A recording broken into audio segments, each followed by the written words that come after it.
La Maison Verte et Bleue est un centre de découverte de l'alimentation durable et de la biodiversité des espaces ruraux mis en place par la commune d'Anderlecht, à Nerpeet.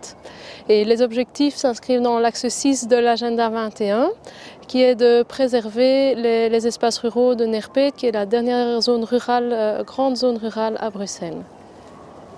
L'endroit où nous nous situons, la vallée de la Peet, c'est un endroit exceptionnel par ses paysages ruraux et sa biodiversité. C'est aussi un espace où il y a encore moyen d'avoir des productions de légumes locaux.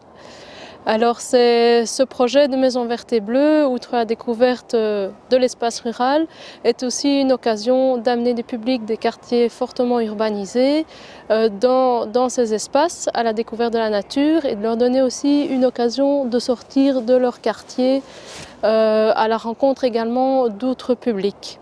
Alors cet aspect social est soutenu par le Fonds politique des grandes villes, qui a soutenu le projet depuis son démarrage en 2009. Et le projet est également soutenu financièrement par la région bruxelloise, en particulier le cabinet Autobroek et le Bruxelles Environnement. Le projet Maison Verte et Bleue est actuellement accueilli dans les locaux du service Espace Vert, qui nous apporte un grand soutien dans le projet. Et le service a notamment réalisé le jardin dans lequel on se trouve. Le jardin a été aménagé par Nopilif, une entreprise de travail adapté. Et ce jardin nous sert avec le public à observer la nature dans un espace sécurisé et également à prélever des plantes pour la cuisine sauvage. Nous organisons les activités dans le bâtiment des espaces verts et dans un futur proche, nous espérons les organiser dans la ferme Taki et également dans la ferme régionale avec une collaboration de la région. Et cette ferme abritera peut-être à l'avenir un restaurant slow food, pourquoi pas. Donc la Maison Verte et Bleue propose ses activités d'animation depuis le début de ses activités, depuis le mois d'août 2011. C'est des animations de sensibilisation autour de la biodiversité et de l'alimentation durable.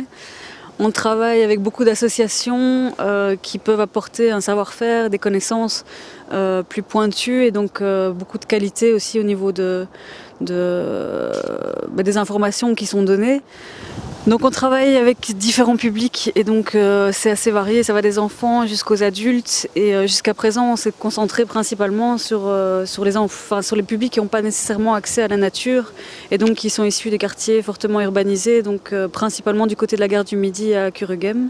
On propose des activités en extérieur et en intérieur, mais principalement en extérieur vu que ça concerne la biodiversité, l'alimentation durable et donc on organise des balades, des cueillettes, des jeux de piste.